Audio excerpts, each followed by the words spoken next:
নমস্কাৰ সকলোকে পুনৰ স্বাগতম জনাইছোঁ চেনেলটোৰ আকৌ এটা নতুন ভিডিঅ'লৈ। তো আজিৰ ভিডিঅ'টোত কাৰেণ্ট এফেয়াৰ্ছৰ এটা ভেৰি ইম্পৰ্টেণ্ট টপিক ডিছকাছ কৰিম। এইটো হৈছে অসমৰ নতুন কেবিনেট মন্ত্ৰীসকল। শেহতীয়াকৈ পৰ্টফলিঅ'বিলাক ডিষ্ট্ৰিবিউট কৰিছে অসমৰ মুখ্যমন্ত্ৰী ডক্টৰ হিমন্ত বিশ্ব শৰ্মাই। গতিকে কোন কোন মন্ত্ৰীক কি পৰ্টফলিঅ' দিয়া হৈছে সেইবিলাক আমি এই ভিডিঅ'টোত MCQ হিচাপত ডিছকাছ কৰিম। গতিকে বলক ভিডিঅ'টো আৰম্ভ কৰোঁ। সো ইয়াৰে নোটছখিনি আমাৰ হোৱাটছআপ গ্ৰুপত অলৰেডি প্ৰভাইড কৰা হৈছে। আপোনালোকে যদি জইন হ'ব বিচাৰে চিম্পলি এই হোৱাটছআপ নম্বৰটোত হোৱাটছআপ কৰি আপোনালোকে মাত্ৰ 90 ৰুপিজ দি জইন হ'ব পাৰে হোৱাটছআপ গ্ৰুপত, আৰু আগষ্ট মাহলৈকে আপডেট আপোনালোকে পাই থাকিব। সো প্ৰথম প্ৰশ্নটো হৈছে এইটো, হু is the current chief minister of Assam? একেবাৰে সহজ প্ৰশ্ন। বৰ্তমান পুনৰ নতুন মুখ্যমন্ত্ৰী হিচাপে শপত গ্ৰহণ কৰিছে ডক্টৰ হিমন্ত বিশ্ব শৰ্মাই। সো ডক্টৰ হিমন্ত বিশ্ব শৰ্মাই মুখ্যমন্ত্ৰী হোৱাৰ লগতে তেওঁৰ লগত আৰু কেইটামান পৰ্টফলিঅ' দপ্তৰ ৰাখিছে। সেইকেইটা হৈছে হোম এণ্ড পলিটিকেল অৰ্থাৎ গৃহ আৰু ৰাজনৈতিক মন্ত্ৰালয়, PWD building and national highways, PWD roads, power অৰ্থাৎ শক্তি মন্ত্ৰালয় তেখেতে নিজৰ লগত ৰাখিছে। লগতে information public relation, printing and stationery অৰ্থাৎ তথ্য জনসংযোগ মুদ্ৰণ আৰু লেখন সামগ্ৰী মন্ত্ৰালয়ৰ মন্ত্ৰীৰ দায়িত্বটো তেখেতে ডক্টৰ হিমন্ত বিশ্ব শৰ্মাই ৰাখিছে। নেক্সট কুৱেশ্যনটো হৈছে, who is the minister of social justice and empowerment in Assam? অসমৰ সামাজিক ন্যায় আৰু সবলীকৰণৰ মন্ত্ৰীৰ দায়িত্ব কাক দিয়া হৈছে শেহতীয়াকৈ? তো অপশ্যনত আছে কৌশিক ৰায়, অশ্বিনী ৰায় চৰকাৰ, কেশৱ মহন্ত, কৃষ্ণেন্দু পাল। তো ইয়াৰে শুদ্ধ উত্তৰটো হ'ব শ্ৰী অশ্বিনী ৰায় চৰকাৰ, অপশ্যন বি। তো শ্ৰী অশ্বিনী ৰায় চৰকাৰৰ আৰু কেইটামান পৰ্টফলিঅ' অৰ্থাৎ দপ্তৰ দিয়া হৈছে। সেইকেইটা হৈছে ছ'চিয়েল জাষ্টিছ এণ্ড এম্পাৱাৰমেণ্ট, এইটো আমি পঢ়িলোঁ। ছয়েল কনজাৰ্ভেশ্যন অৰ্থাৎ ভূমি সংৰক্ষণ মন্ত্ৰালয়টো তেখেতক দিয়া হৈছে। লগতে ৱেলফেয়াৰ অফ মাইনৰিটিজ এণ্ড ডেভেলপমেণ্ট এই মন্ত্ৰালয়টো তেখেতক দিয়া হৈছে। নেক্সট কুৱেশ্যনটো হৈছে, who is the minister of health and family welfare in Assam? অৰ্থাৎ অসমৰ স্বাস্থ্য আৰু পৰিয়াল কল্যাণ মন্ত্ৰীৰ দায়িত্বটো কাক দিয়া হৈছে? তো বৰ্তমান অসমৰ স্বাস্থ্যমন্ত্ৰী কোন, তেনেকৈ এক্সামত আহিব পাৰে। তো এখেতে হৈছে বৰ্তমান অসমৰ স্বাস্থ্যমন্ত্ৰী আৰু এখেতৰ নাম হৈছে Shri Ashok Singhal, option C is correct. তো শ্ৰী অশোক সিংঘালক আৰু কেইটামান পৰ্টফলিঅ' দিয়া হৈছে। হেল্থ এণ্ড ফেমিলি ৱেলফেয়াৰ এইটো আমি পঢ়িলোঁ। ইয়াৰ লগতে মেডিকেল এডুকেশ্যন এণ্ড ৰিচাৰ্চ অৰ্থাৎ চিকিৎসা শিক্ষা আৰু গৱেষণা মন্ত্ৰালয়টোকো অশোক সিংঘালক প্ৰদান কৰা হৈছে। নেক্সট কুৱেশ্যনটো, who is the minister of cultural affairs in Assam? অৰ্থাৎ অসমৰ সাংস্কৃতিক পৰিক্ৰমা মন্ত্ৰী কোন? তো সাংস্কৃতিক পৰিক্ৰমা মন্ত্ৰীৰ দায়িত্বটো দিয়া হৈছে শ্ৰী বিমল বৰাক, অপশ্যন এটো ইয়াৰে শুদ্ধ হৈ যাব। তো শ্ৰী বিমল বৰাৰ আৰু দুটা পৰ্টফলিঅ' দিয়া হৈছে।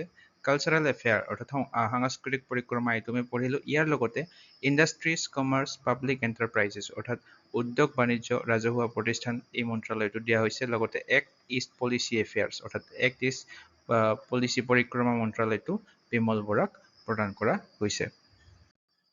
নেক্সট কুৱেশ্যনটো হৈছে, who is the new minister of welfare of Bodoland department?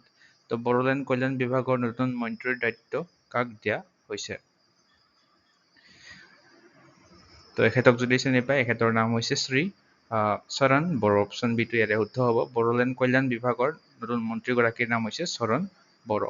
আৰু চৰণ বড়োক ইয়াৰ লগতে আৰু এটা পৰ্টফলিঅ' দিয়া হৈছে, সেইটো হৈছে ট্ৰান্সপৰ্ট অৰ্থাৎ পৰিবহণ মন্ত্ৰালয়ৰ মন্ত্ৰী হৈছে এই চৰণ বড়ো।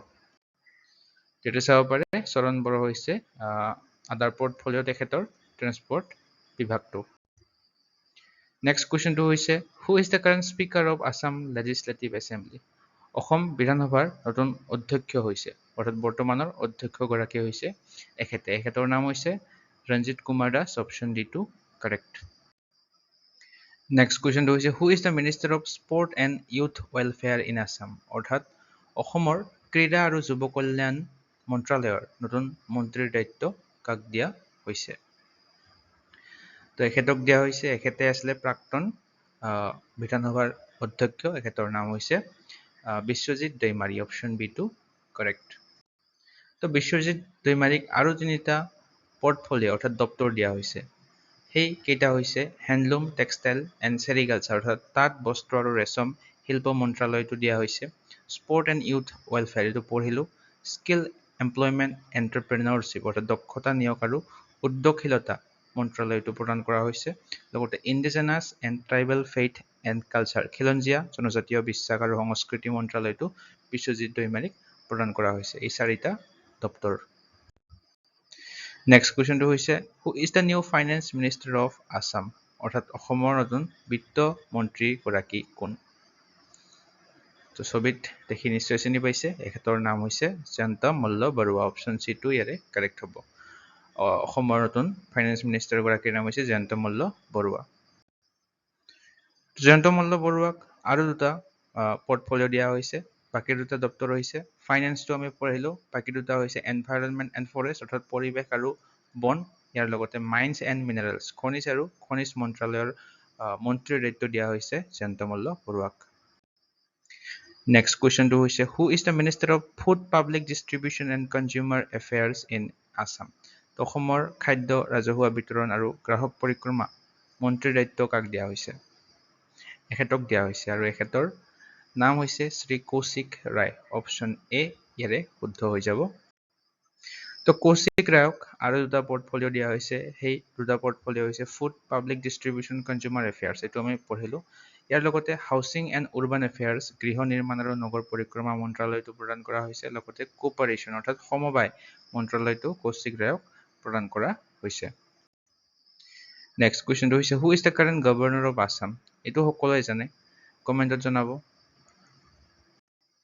নেক্সট কুৱেশ্যনটো হৈছে who is the minister of revenue and disaster management in Assam? অসমৰ ৰাজহ আৰু দুৰ্যোগ ব্যৱস্থাপনা মন্ত্ৰী কোন? তো নতুন ৰাজহ আৰু দুৰ্যোগ ব্যৱস্থাপনা মন্ত্ৰীৰ দায়িত্বটো দিয়া হৈছে কেশৱ মহন্তক। অপশ্যন ডিটো ইয়াৰে শুদ্ধ হ'ব। শ্ৰী কেশৱ মহন্ত, এখেতে হৈছে কেশৱ মহন্ত। তো শ্ৰী কেশৱ মহন্তক আৰু দুটা দপ্তৰ দিয়া হৈছে। ৰেভিনিউ এণ্ড ডিজাষ্টাৰ মেনেজমেণ্টটো আমি পঢ়িলোঁ। ইয়াৰ লগতে science, technology and climate change অৰ্থাৎ বিজ্ঞান, প্ৰযুক্তিবিদ্যা আৰু জলবায়ু পৰিৱৰ্তন মন্ত্ৰালয়টো প্ৰদান কৰা হৈছে। লগতে জেনেৰেল এডমিনিষ্ট্ৰেশ্যন সাধাৰণ প্ৰশাসনৰ মন্ত্ৰালয়ৰ দায়িত্বটো কেশৱ মহন্তক প্ৰদান কৰা হৈছে। নেক্সট কুৱেশ্যনটো হৈছে who is the new minister of labour welfare department in Assam? শ্ৰমিক কল্যাণ বিভাগৰ নতুন মন্ত্ৰী দায়িত্ব কাক দিয়া হৈছে? বৰ্তমান শ্ৰমিক কল্যাণ মন্ত্ৰীগৰাকী কোন? তেখেতে হৈছে ৰামেশ্বৰ তেলী। শ্ৰী ৰামেশ্বৰ তেলী হৈছে লেবাৰ ৱেলফেয়াৰৰ নতুন মিনিষ্টাৰ। ইয়াতে চাব পাৰে আৰু দুটা পৰ্টফলিঅ' তেখেতক দিয়া হৈছে। বাকী দুটা দপ্তৰ হৈছে টি ট্ৰাইবছ এণ্ড আদিবাসী ৱেলফেয়াৰ চাহ জনজাতি আৰু আদিবাসী কল্যাণ, লগতে ট্ৰান্সফৰ্মেশ্যন এণ্ড ডেভেলপমেণ্ট অৰ্থাৎ পৰিৱৰ্তন আৰু উন্নয়ন মন্ত্ৰালয়টো দিয়া হৈছে ৰামেশ্বৰ তেলীক। নেক্সট কুৱেশ্যনটো হৈছে who is the minister of public health engineering in Assam? অসমৰ জনস্বাস্থ্য কাৰিকৰী মন্ত্ৰীৰ দায়িত্ব কাক দিয়া হৈছে? এখেতক দিয়া হৈছে পাব্লিক হেল্থ ইঞ্জিনিয়াৰিং মিনিষ্টাৰৰ দায়িত্বটো। এখেত হৈছে কৃষ্ণেন্দু পাল। অপশ্যন এইটো ইয়াৰে কাৰেক্ট হ'ব। শ্ৰী কৃষ্ণেন্দু পাল। তো কৃষ্ণেন্দু পালক আৰু দুটা দপ্তৰ দিয়া হৈছে। বাকী দুটা পৰ্টফলিঅ' হৈছে পাব্লিক হেল্থ ইঞ্জিনিয়াৰিং, এইটো পঢ়িলোঁ জনস্বাস্থ্য কাৰিকৰী, লগতে হিল এৰিয়াছ পাৰ্বত্য অঞ্চল আৰু বৰাক ভেলী ডেভেলপমেণ্ট অৰ্থাৎ বৰাক উপত্যকা উন্নয়ন। নেক্সট কুৱেশ্যনটো হৈছে who is the minister of animal husbandry and veterinary in Assam? অৰ্থাৎ অসমৰ পশুপালন আৰু পশু চিকিৎসা মন্ত্ৰীগৰাকী কোন বৰ্তমান? তো পশুপালন আৰু পশু চিকিৎসা মন্ত্ৰালয়ৰ মন্ত্ৰীৰ দায়িত্বটো দিয়া হৈছে শ্ৰীমতী নীলিমা দেৱীক। এখেতে হৈছে শ্ৰীমতী নীলিমা দেৱী। তো শ্ৰীমতী নীলিমা দেৱীক আৰু এটা মন্ত্ৰালয় দিয়া হৈছে, সেইটো হৈছে ফিচাৰী অৰ্থাৎ মীন মন্ত্ৰালয়টো নীলিমা দেৱীক প্ৰদান কৰা হৈছে পশুপালন আৰু পশু চিকিৎসাৰ লগত। নেক্সট কুৱেশ্যনটো হৈছে who is the new minister of women and child development in Assam? তো অসমৰ নতুন মহিলা আৰু শিশু উন্নয়ন মন্ত্ৰীৰ দায়িত্বটো কাক দিয়া হৈছে? ইম্পৰ্টেণ্ট পৰ্টফলিঅ' হয় এইটো ওমেন এণ্ড চাইল্ড ডেভেলপমেণ্ট, এইটো দায়িত্ব দিয়া হৈছে শ্ৰীমতী অজন্তা নেওগক। অপশ্যন চি ইয়াৰে শুদ্ধ হ'ব। তো শ্ৰীমতী অজন্তা নেওগক মহিলা আৰু শিশু উন্নয়ন বিভাগৰ মন্ত্ৰীৰ দায়িত্ব দিয়াৰ লগতে টুৰিজম অৰ্থাৎ পৰ্যটন মন্ত্ৰীৰ দায়িত্ব প্ৰদান কৰা হৈছে। নেক্সট কুৱেশ্যনটো হৈছে who is the new minister of agriculture in Assam. তো অসমৰ নতুন কৃষি মন্ত্ৰী কোন? তো ছবিত দেখি নিশ্চয় চিনি পাইছে, এখেতৰ নাম হৈছে শ্ৰী পীযুষ হাজৰিকা। অপশ্যন বি টো ইয়াৰে কাৰেক্ট হ'ব। নতুন কৃষি মন্ত্ৰী হৈছে পীযুষ হাজৰিকা।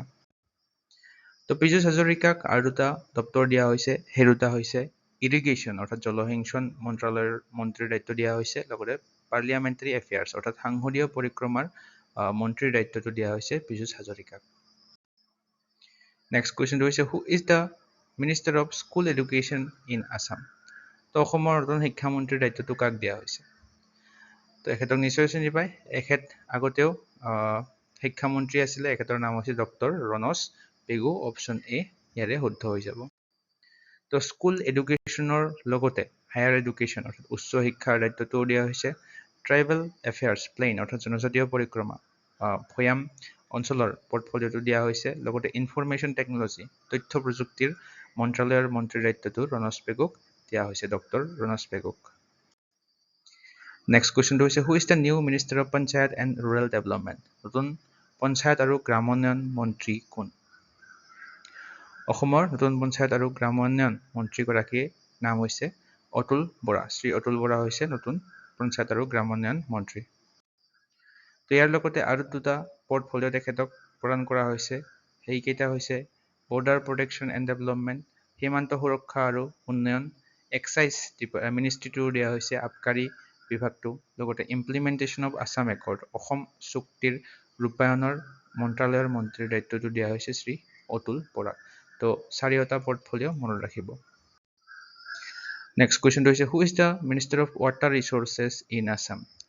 তো অসমৰ নতুন জলসম্পদ মন্ত্ৰীৰ দায়িত্বটো কাক দিয়া হৈছে? অশোক সিংঘাল, জয়ন্ত মল্ল বৰুৱা, সুশান্ত বৰগোহাঁই নে পীযুষ হাজৰিকা? ইয়াৰে শুদ্ধ উত্তৰটো হ'ব শ্ৰী সুশান্ত বৰগোহাঁই। সুশান্ত বৰগোহাঁই হৈছে নতুন জলসম্পদ মন্ত্ৰী। তো জলসম্পদ মন্ত্ৰালয়ৰ লগতে আৰু এটা পৰ্টফলিঅ' মন্ত্ৰালয় প্ৰদান কৰা হৈছে, সেইটো হৈছে জুডিচিয়েল অৰ্থাৎ ন্যায়িক মন্ত্ৰালয়ৰ মন্ত্ৰী হৈছে সুশান্ত বৰগোহাঁই। নেক্সট এইটো কুৱেশ্যন আপোনালোকৰ বাবে হোমৱৰ্ক ৰখা হৈছে। Last question who is the current deputy speaker of Assam legislative assembly. অসমৰ নতুন বিধানসভাৰ উপাধ্যক্ষগৰাকীৰ নাম কি? তো এই চাৰিটাৰ কোনটো শুদ্ধ হয় আপোনালোকে কমেণ্ট কৰি জনাব। আৰু ইয়াৰে PDF বিলাক আপোনালোকে যদি ল'ব বিচাৰে আমাৰ চেনেলটোৰ হোৱাটছআপ গ্ৰুপত জইন হ'ব পাৰে। মাত্ৰ 90 ৰুপিজ পে' কৰি আপোনালোকে মান্থলি আপডেট পাই থাকিব আগষ্ট মাহলৈকে। এইখন হৈছে আছাম কাৰেণ্ট এফেয়াৰ্ছৰ বুকলেটখন। মান্থলি আপডেট পাব, লগতে টপিক ৱাইজো ইয়াতে আপডেট পাই থাকিব। আৰু এইখন হৈছে নেশ্যনেল ইণ্টাৰনেশ্যনেল কাৰেণ্ট এফেয়াৰ্ছৰ বুকলেটখন, য'ত আপোনালোকে 2100ৰো অধিক MCQ পাব, লগতে আছামৰ 450ৰো অধিক MCQ অলৰেডি এড কৰা হৈছে আৰু আগষ্ট মাহলৈকে আপোনালোকে পাই থাকিব। আপোনালোকে হোৱাটছআপ গ্ৰুপত জইন হ'বলৈ এই হোৱাটছআপ নম্বৰটোত হোৱাটছআপ কৰি জইন হ'ব পাৰে। চ' ভিডিঅ'টো চাই কেনে পালে আপোনালোকে কমেণ্ট ছেকশ্যনত জনাবলৈ নাপাহৰিব, লগতে কাৰ কাৰ এক্সাম নেক্সট দিনকেইটা আছে আপোনালোকে কমেণ্টত জনাবলৈ নাপাহৰিব। ভিডিঅ'টো চাই যদি ভাল পায় লাইক এটা কৰি দিব, আৰু লাইক কৰাৰ পিছত এটা হাইপ বটন আপোনালোকে দেখা পায়, সেই হাইপ বটনটো প্লিজ ক্লিক কৰি দিব আগন্তুক এনেধৰণৰ পাই থাকিবৰ বাবে কণ্টেণ্টবিলাক, আৰু আমাৰ চেনেলটো ছাবস্ক্ৰাইব কৰি ল'ব নেক্সট এক্সামবিলাকৰ ছিটবিলাকৰ ৰিভিউ পাবলৈ।